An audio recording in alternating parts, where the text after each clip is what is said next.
बस पतंग पतंग पतंग। मैं इंशाल्लाह इस बार असदुद्दीन साहब को देख करके वोट करूंगा। वो आलम को वोट करते हैं आज 20 साल 25 साल से, वो मनबरू हो गए हैं, तो बदलाव चाहते हैं हम लोग। एमआईएम पे इसलिए विश्वास हुआ क्योंकि एमआईएम हक की बात करता है। अगर आदिल साहब जीत लिए हमारे सीमांचल के लिए एक बड़ा आवाज होगा इंशाल्लाह। सीमांचल का मुसलमान इस बार बदलाव चाहता है, एमआईएम को लाना चाहता है।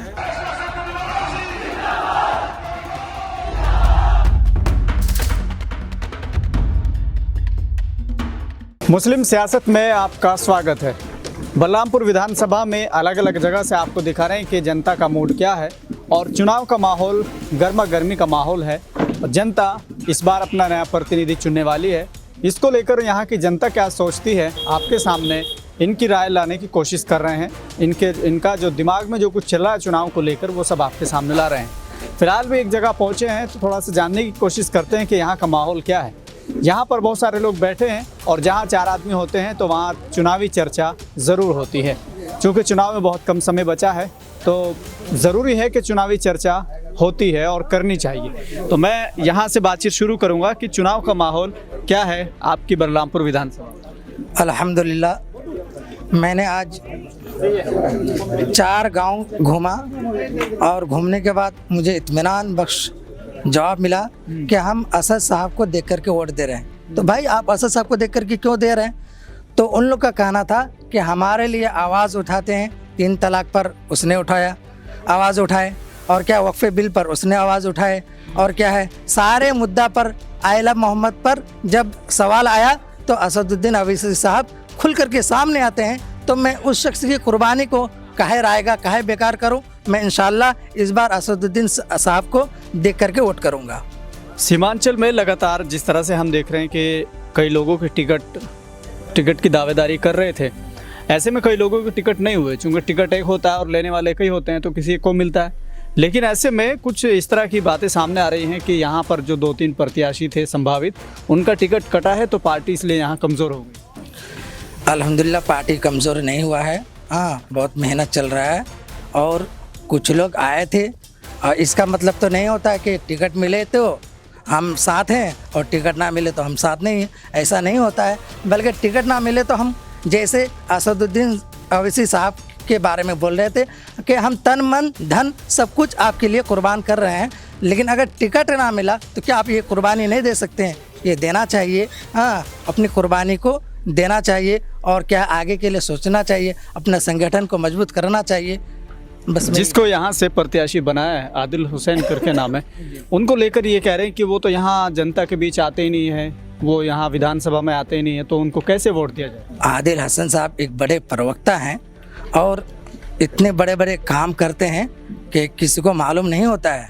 अंदरूनी काम करते। मैं एक शगुफ़ा आपको बता देता हूँ कि हमारे गांव डिंगड़ा बालूगंज के 2 बच्चे कर्नाटका में काम कर रहे थे और एसी का काम कर रहे थे, लेकिन कुछ गलत मामले में उस पर इल्ज़ाम लगा दिया, उनके ऊपर केस कर दिया गया। फिर वहाँ सारे उसको फ़ोन लगा करके परेशान हो गया, लेकिन उसका काम हल नहीं हुआ।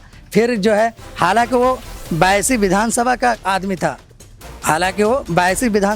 था, लेकिन वहाँ से काम नहीं हुआ। तो फिर उन लोगों ने कहा कि नहीं, कर्नाटका में हमारा कोई तो होगा।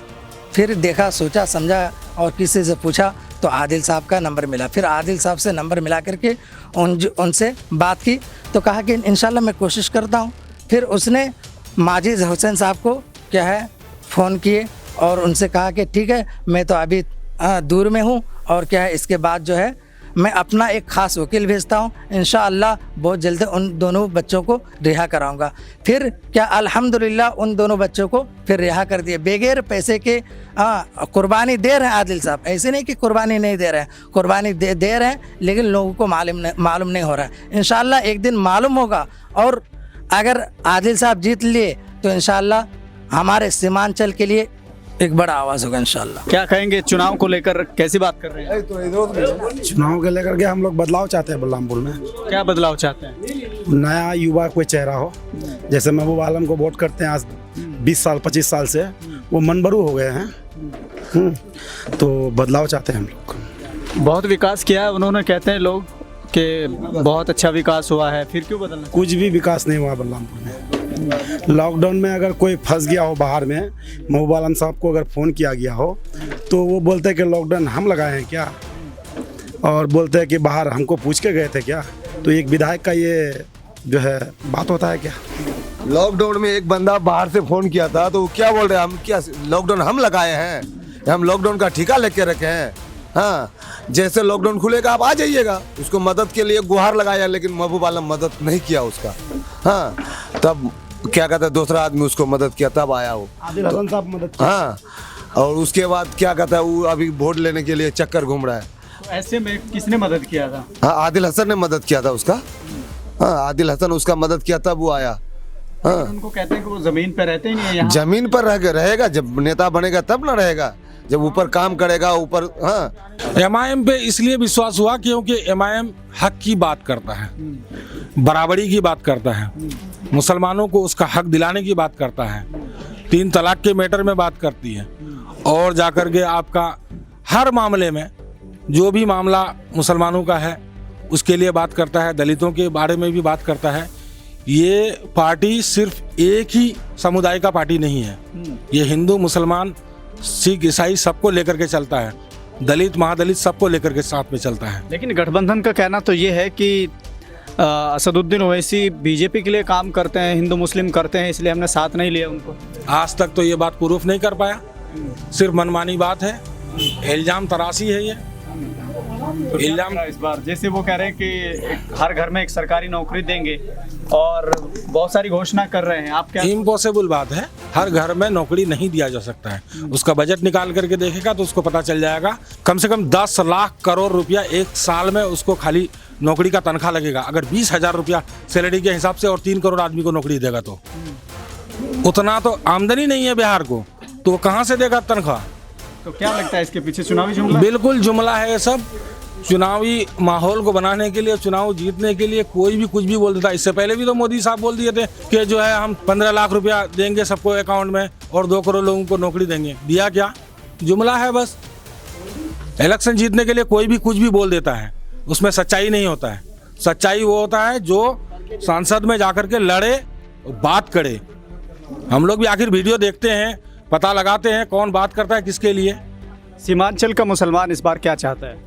सीमांचल का मुसलमान इस बार बदलाव चाहता है, एमआईएम को लाना चाहता है, और एक ही नारा है, बस पतंग पतंग पतंग। यहाँ कोई कैंडिडेट से कोई मतलब नहीं है, यहाँ सिर्फ पार्टी को देख करके वोट दिया जाएगा, कोई भी हो। ठीक है, क्या कहेंगे चाचा? हम तो कुछ नहीं कहेंगे, हम तो सिर्फ कहेंगे कि जो एमआईएम को वोट दीजिए। एक आदमी का अगर पाँच बेटा है, 5 बेटा अपने बाप को सब कोई मानता है, पांचों के पांचों। अभी किसी को मालिक ही नहीं दिया है और पांचों को पांचों मानता है, बहुत इज्जत करता है बाप का। उसके बाद जब किसी एक बेटा को तो मालिक ही देना पड़ेगा, 5 में से एक को मालिक ही दिया तो चारों विरोध हो गया। तो वो बाप का बेटा गद्दार है या अच्छा है, आप ही बताइए। गद्दार होगा बाप का ना 100%, यानी कि 98%, 95% सब एमएम को, यानी कि अवैसी को, पतंग को वोट देने वाले हैं। सब किसी का मन बना हुआ है। और इसके अलावा ये मत सोचिएगा कि मतलब जो इसका उसका अफवाह जो उड़ा रहा है सब गलत है।